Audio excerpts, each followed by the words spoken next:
Sound is actually like a runner. When it encounters obstacles, it consumes energies. The wall, floor, and ceiling of a soundproof room mostly use a multi-layer composite structure, such as an outer steel panel, a middle layer of acoustic absorption cotton, and an inner damping panel. The multi-layer structure reduces the sound wave energy, so the noise loses its strength after hitting the wall.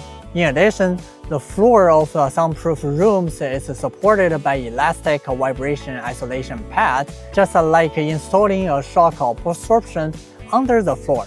When vibration reaches the isolated pad, it is absorbed by the elastic material and can no longer transmit it into the room through the floor. The soundproof door of a soundproof room is designed with a sealing strip, such as rubber silicone composite strip.